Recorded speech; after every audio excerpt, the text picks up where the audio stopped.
네, 반갑습니다. 마르스 김동석의 리얼 주식입니다. 오늘 마르스 김동석의 리얼 주식은 2차 전지 조정받을 때 이 기업 꼭 사세요.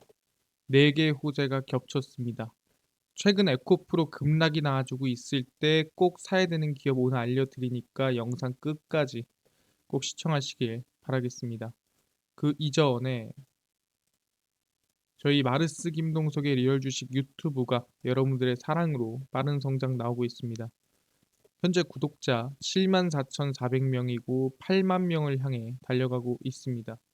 여러분들한테 너무 감사한 마음에 최근에 이슈가 되고 있는 리튬이온 배터리, 그 폐배터리 시장 전망부터 관련주까지 총정리한 자료집을 무료로 나눠드리고 있습니다. 이 자료집 받고 싶다 하시면 영상 끝까지 꼭 시청하셔라 말씀드리고, 이 자료집은 제가 직접 만든 자료집입니다. 그래서 리튬이온 배터리, 폐배터리, 시장 전망부터 관련주까지 모두 무료로 나눠드리고 있으니까 꼭 받아가셔라 말씀드리고, 이뿐만 아니라 여러분들한테 도움되는 영상들도 찍어드리고 있으니까 영상 시청하시고 유튜브 구독, 영상 좋아요, 그 다음에 댓글까지 남겨주시면 너무나도 감사하겠다 말씀을 드리겠습니다. 그럼 오늘의 영상 바로 시작하겠습니다. 2차 전지 조정받을 때 이 기업 꼭 사세요. 4개 호재가 겹쳤어요. 아시겠지만 최근에 에코프로 이 전 회장의 구속이 발표가 됐습니다. 그래서 2심서 원심이 깨졌고요. 징역 2년 법정 구속에 들어갑니다. 전 에코프로 회장 이동채 회장이죠. 자본시장과 금융투자업에 관한 법률 위반 혐의 항소심에서 징역 2년 선고를 받았고요. 도주 우려에 법정 구속까지도 들어갔습니다. 그래서 사실상 죄가 더 강해졌다, 죄가 더 무거워졌다라 볼 수 있는 거고, 왜 무겁냐? 재판부는 원심보다 무거운 형을 선고한 데에 대해서 피해 회복이 사실상 불가능할 뿐 아니라 이거 되돌릴 수 없는 거죠, 주가를. 기업 집단 총수로서 책임이 중요하다. 그러니까 말단 직원이 뭐 돈을 훔치거나 말단 직원이 횡령을 했다?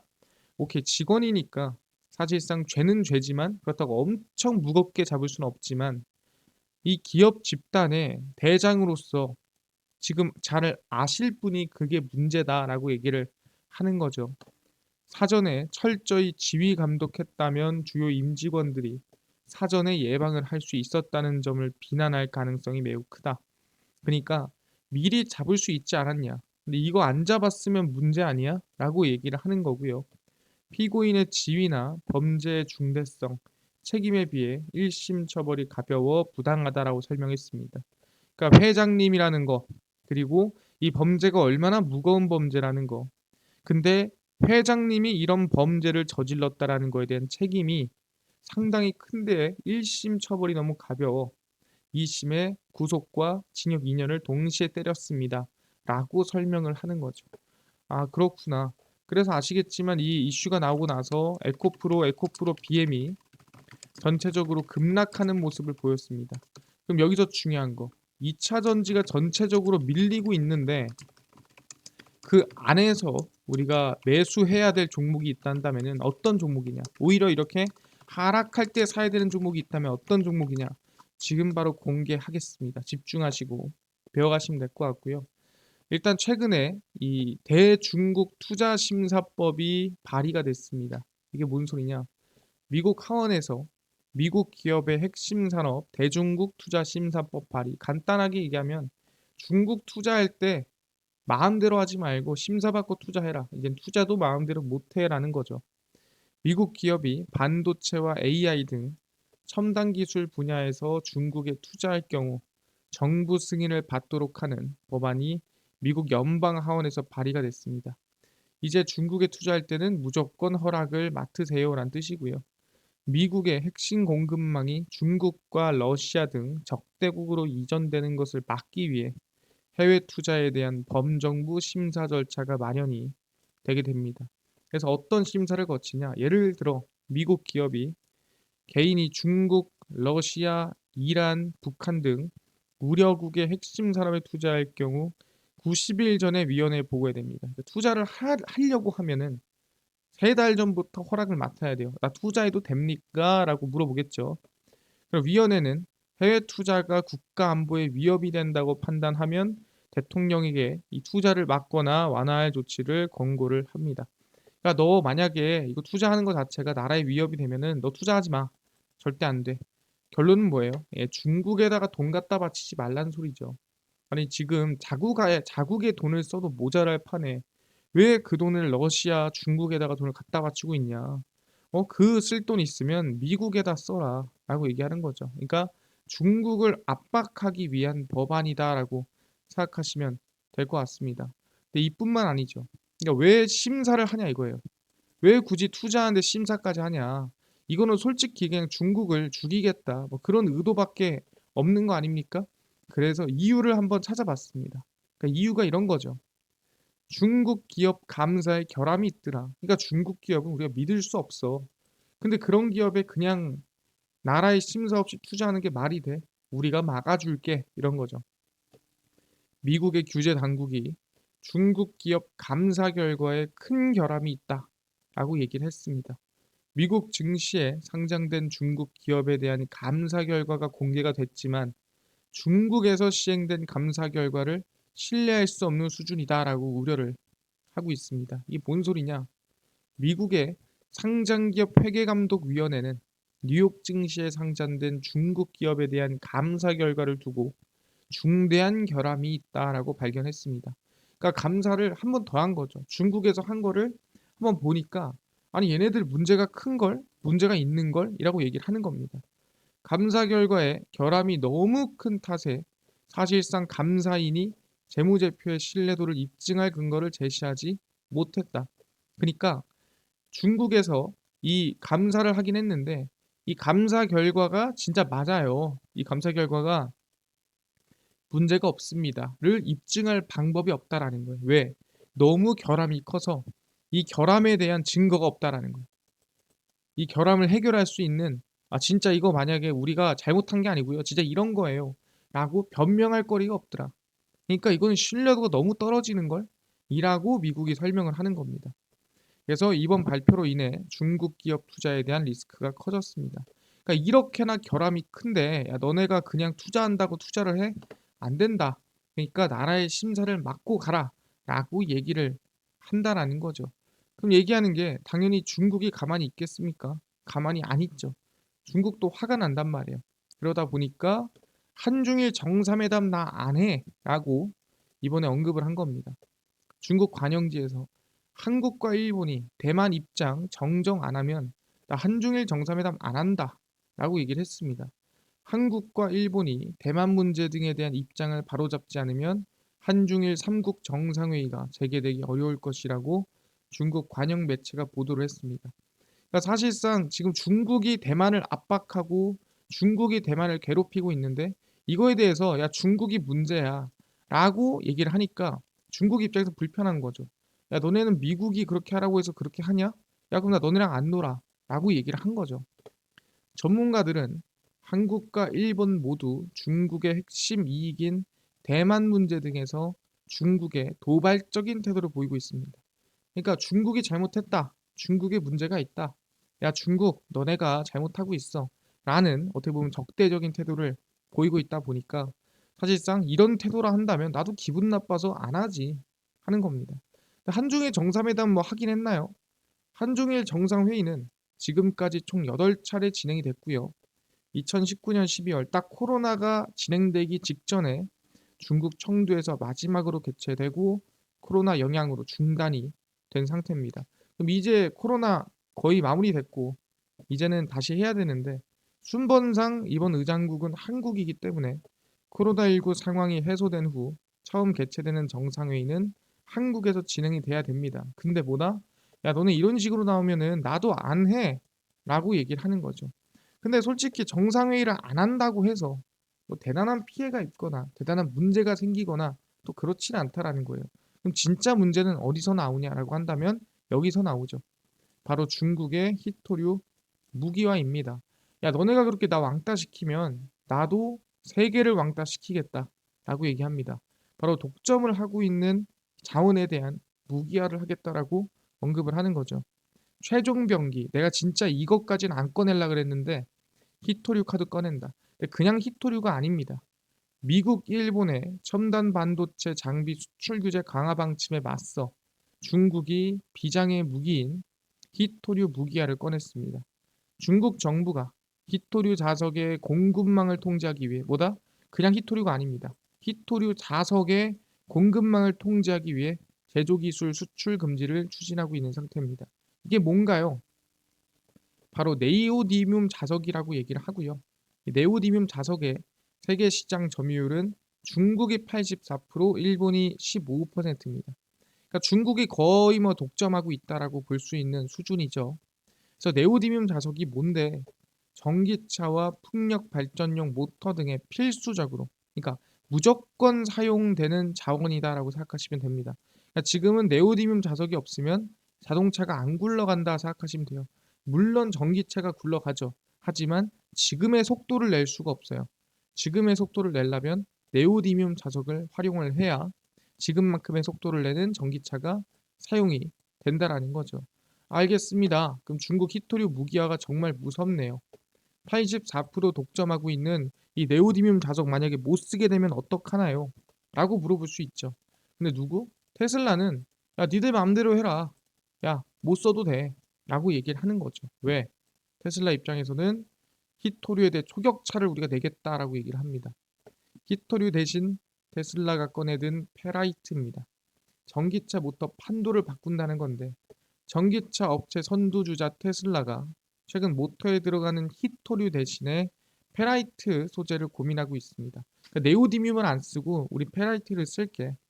왜냐하면 페라이트는 네오디뮴 자석보다는 자력은 비교적 약하지만 그러니까 힘이 약하다는 소리예요. 가격이 저렴하고 고온에서도 사용이 가능합니다. 일반적으로 전기차에 들어간 부품 얘기를 할 때는 우리가 온도 얘기를 안 꺼낼 수가 없어요. 왜?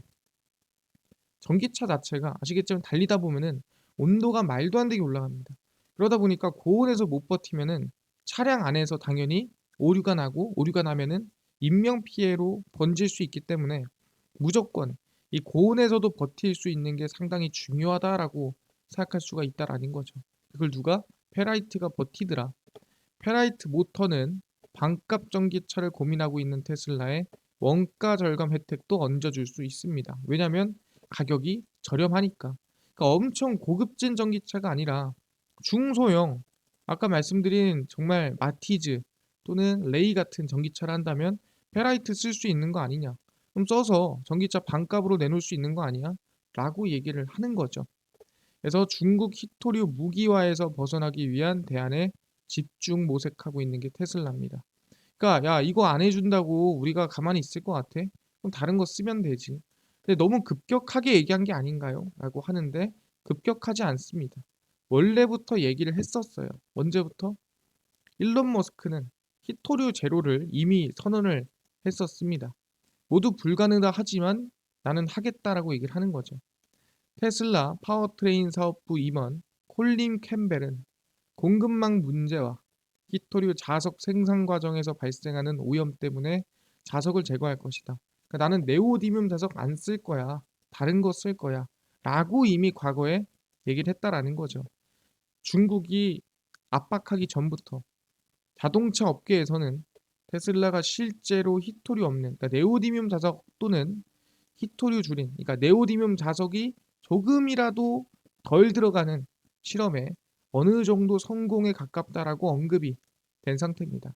그러니까 굳이 네오디뮴이 없어도 달릴 수 있는 차량을 개발하고 있다라고 얘기를 하는 거죠. 그래서 테슬라 마스터 플랜 파트 3에서 히토류 1, 2, 3 그러니까 정확히 1, 2, 3이 뭐 이게 네오디뮴이고 이게 뭐고 뭐고라고 얘기하진 않았어요. 하지만 네오디뮴으로 누가 봐도 추측되는 히토류를 모두 0g으로 빼서 가겠다라고 재고를 발표를 이제 실질적으로 모두가 있는 앞에서 진행을 했습니다. 그래서 테슬라는 애초부터 히토류 제로 연구 및 추진 중이다라고 생각하시면 될 것 같습니다. 아 그렇네요. 지금보다 테슬라 같은 경우에는 지금 뭐 전기차를 만들고 하는 것도 중요하지만 결국엔 남한테 의지하지 않고 그러니까 우리가 직접 사실상 원자재라든가 아니면 안에 들어가는 모든 부품들을 개발하자, 만들자로 가는 거예요. 알겠습니다. 근데 네오디뮴 하나 있다고 사실상 자체 제작이 가능한 거 아니지 않느냐. 그거 말고 뭐 안에 들어가는 리튬이라든가 제일 중요한 배터리에 들어가는 건 어떻게 할 건데 네오디뮴으로 끝나는 게 아니지 않느냐. 그래서 뭐가 테슬라는 리튬도 내재화하고 있는 상태죠. 테슬라 텍사스에 리튬 정제 공장 착공합니다. 내년부터 그러니까 2025년부터 생산이 가능하고요. 테슬라가 미국 텍사스주 이 코퍼스 크리스티에서 리튬 정제 공장 착공식을 진행을 합니다. 테슬라는 리튬 정제 공장에 약 4천억이 넘는 돈을 투자할 계획이며 2025년까지 연간 100만 대 전기차 분량의 리튬을 정제하겠다라고 밝혔습니다. 최근에 리튬도 무기화가 되고 있는 상태죠. 그러다 보니까 야, 이 상태로 가면은 뭐 네오디뮴 문제가 아니라 야, 배터리도 못 만들겠다. 야, 그럴 거면은 야, 우리 거만 쓰는 우리 전용 리튬 정제 공장 하나 지어라고 얘기를 하는 겁니다. 그래서 머스크는 리튬 정제 공장이 내년에 완공돼, 그러니까 2025년에 완공이 돼서 2024년에 완공이 돼서 약 1년 후 2025년부터 리튬 정제를 시작할 것이라고 언급을 했습니다. 그래서 미국 자체 리튬 정제 공장을 갖게 되면 리튬 공급망 우려에서는 어느 정도 벗어날 수 있을 것으로 기대가 되고 있습니다. 그러니까 이거를 우리가 확인해 보면 알 수 있는 게 뭐냐? 아, 지금 테슬라가 원하는 게 뭐냐라고 한다면 미국과 중국 사이가 좋아진다라는 것은 불가능한 일이에요. 그럼 당연히 미국은 중국을 계속 압박을 할 거고, 그럼 계속 압박을 하면은 중국 입장에서도 가만히 있을 수는 없어요. 그러면 결국에는 히토류에 대해서 무기화를 진행하는 게 그건 필수적이라는 거죠. 왜? 중국이 가진 무기 중에 가장 강력한 무기이기 때문에. 그럼 히토류 무기화를 진행하면은 사실상 전기차 업체라든가 히토류를 쓰는 업체들이 당연히 손해를 보겠죠. 차라리 지금처럼 싸움이 덜 할 때, 싸움이 덜 위험할 때, 이때부터 미리 준비를 해놓자는 거죠. 그래서보다 지금 리튬은 진작에 준비하고 있는 상태고요. 플러스 알파로 아까 전에 얘기한 네오디뮴, 히토류 자석에 대해서도 미리 준비를 하고 있다는 거죠. 왜? 둘이 싸워서 진짜 못 쓰게 되더라도 전기차 생산과 전기차에 대한 어떻게 보면 판매는 차질이 생기면 안 되기 때문에 준비를 하는 거고, 플러스 알파로 아까 전에 말씀드린 반값 전기차 관련한 이 연구를 하는 데서도 당연히 들어갈 수밖에 없었던 이 페라이트 자석이라고 생각하시면 될 것 같습니다. 그래서 중요한 게 뭐냐? 아, 그럼 우리가 여기서 찍을 종목은 뭐예요? 2차 전지가 아무리 하락하더라도 결국엔 성장할 기업은 미국과 중국에서 이 싸움 안에서 수혜를 볼 수 있는 히토류 관련주인데, 그 히토류도 보다 페라이트 자석 관련주예요. 근데 그거를 어디? 테슬라에 납품하고 있는 기업이에요. 플러스 다른 전기차 기업에도 납품하고 있어야 돼요. 플러스 그래서 그 기업 자체가 성장하고 있어야 돼요. 적어도 4개 정도 이 수혜를 가지고 있는 기업이어야 우리가 지금 눌리더라도 매수할 수 있는 거라는 거죠. 그럼 이 4개의 수혜를 동시에 갖고 있는 기업이 어디냐라고 한다면 바로 아모그린텍이다라고 말씀드리겠습니다. 아모그린텍이 페라이트 관련 수혜주고요. 아모그린텍에 대해 올해 테슬라 등 전기차용 고효율 자성 부품 수요 증가가 기대가 됩니다. 그래서 올해 어닝 서프라이즈가 기대가 되고요. 페라이트 자석 관련해서 수혜를 입고 있는 기업입니다. 테슬라 이외에도 리비안, GM 등 다른 전기차 업체로도 매출이 확대되고 있는 상태입니다. 그래서 차트를 보시면은 아모그린텍이고요.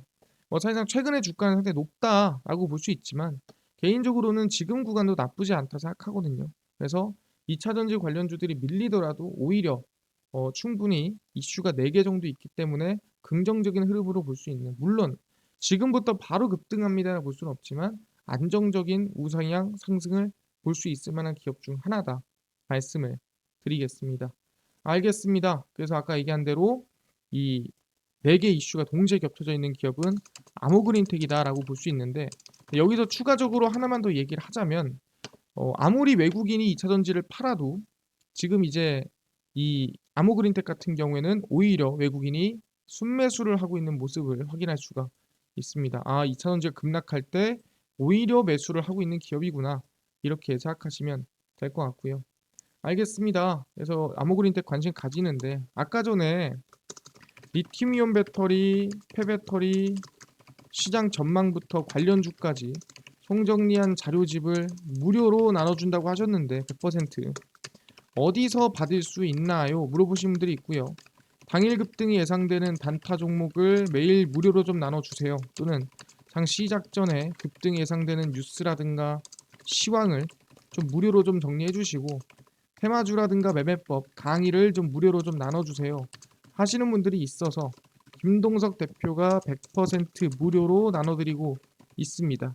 바로 김동석의 리얼 주식 연구소라는 100% 무료 어플이고요. 이 어플은 각 스마트폰에 내가 아이폰을 씁니다. 앱스토어에서 무료로 설치 가능하고요. 갤럭시를 씁니다. 구글 플레이 플레이스토어에서 무료로 설치가 가능합니다. 설치하고 나면은 혹시 전화번호나 뭐 개인정보 같은 거 입력해야 되는 거 아닌가요? 아무것도 입력을 안 해도 됩니다. 개인정보 입력할 데도 없으니까요. 그냥 무료로 앱스토어, 구글 플레이, 플레이스토어 들어오신 다음에 김동석의 리얼 주식 연구소라고 검색을 하시고요. 그럼 이렇게 김동석의 리얼 주식 연구소 어플이 뜨게 됩니다. 100% 무료로 어플 설치 가능하니까요. 꼭꼭꼭 설치를 하셔라 말씀을 드리고요. 무료로 설치를 하고 나면은 혹시 뭐 전화번호 같은 거 입력해야 되는 거 아닙니까? 아무것도 입력할 데도 없으니까 입력하지 마시고요. 그냥 무료로 어플 다운로드 받으시면 된다 말씀을 드리겠습니다. 그래서 무료로 어플을 다운로드를 받고 나면은 이렇게 김동석의 리얼 주식 연구소 어플이 뜨게 되고요. 당일 리얼 추천주가 당일 급등 예상되는 종목을 무료로 알려드리고 급비 분석이 장 시작 전 시황입니다. 급비 자료가 테마주라든가 매매법 무료로 나눠드리고 있고요. 아까 전에 말씀드린 리튬이온 배터리, 폐배터리 자료집은 어디서 받을 수 있나요? 리얼 추천주 누르시고요. 들어가시면은 7만 명 감사합니다 하면서 자료 공개 올려놨습니다. 이거 누르고 들어가시면은 쭉 내려와서 리튬이온 배터리, 폐배터리, 자율주행 로봇 UAM 자료집 무료로 올려놨으니까 모두 받아가셔라 말씀드리고 리얼 추천주에서는 이렇게 5월 10일, 11일, 10일, 9일, 8일 추천주 무료로 올려드리죠. 그리고 무료 카톡방에 관심 있어요 하시면 이 단타매 방 오픈 글 한번 읽어보시면 좋을 것 같습니다. 그리고 극비 분석은 장 시작 전 시황입니다. 장 시작 전에 해외 증시, 국내 이슈, 중요 이슈 다 무료로 정리해드리니까 장전 이슈는 이것만 보셔도 되고요. 급비 자료는 당일 있었던 이슈 관련주 올려드립니다. 구제역 이슈가 있었대. 구제역 관련주가 뭐가 있는지 무슨 이슈가 있는지 정리를 다 해드리죠. 다 무료입니다. 그래서 김동석의 리얼 주식 연구소 평생 100% 무료 어플이니까 종목 시황 테마주 강의 다 무료로 얻어가시고요. 이뿐만 아니라 저희 마르스 김동석의 리얼 주식 유튜브 여러분들의 사랑으로 커갑니다. 우리 구독자 8만 명을 향해 달려가니까요. 유튜브 구독, 영상 좋아요, 그 다음에 댓글까지 남겨주시면 너무나도 감사하겠다 말씀드리면서 오늘 영상 여기서 마치고 다음번에 더 좋은 영상으로 찾아뵙도록 하겠습니다. 감사합니다.